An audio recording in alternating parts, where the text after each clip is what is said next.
Rotten Row.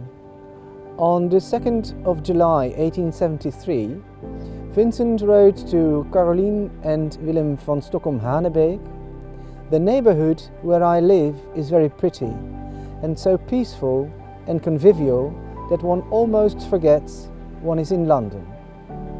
In front of every house is a small garden with flowers or a couple of trees, and many houses are built very tastefully in a sort of Gothic style. Still, I have to walk for more than half an hour to reach the countryside. We have a piano in the drawing room, and there are also 3 Germans living here who really love music, which is most agreeable.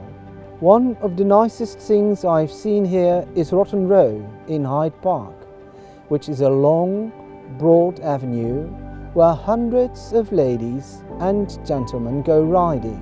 In every part of the city there are splendid parks with a wealth of flowers such as I've seen nowhere else."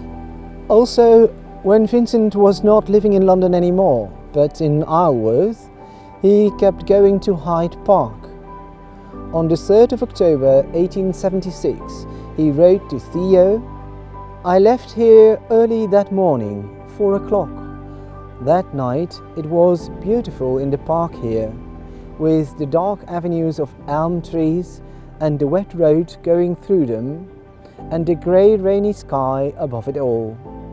And there was a thunderstorm in the distance. When daylight came, I was in Hyde Park, where the leaves were already falling from the trees, and the Virginia's creeper was so magnificently red against the houses, and it was foggy. At 7 o'clock I was in Kennington, and rested there a while in the church I had attended many a Sunday evening." On 4 August 1884, years later after he left London and is working as a painter in Nuenen, Holland, Vincent wrote to Theo, who was planning a trip to London as well. Also in South Kensington, where that farm is, Valley Farm, I'm very curious as to what will have struck you most and what you'll have seen there. Last week I was in the fields every day during the wheat harvest, of which I've made a composition. St. Paul's Cathedral.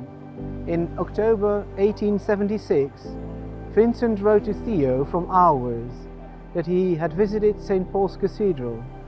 He didn't tell what he went to see, but quite a few famous painters like Sir Joshua Reynolds and Joseph Turner were buried here, so perhaps them. But also other famous Brits were buried here, like Lord Nelson. As St. Paul's is of great splendour and very much in the public eye, Austin Friars is remotely located and breathes an atmosphere of tranquility and simplicity.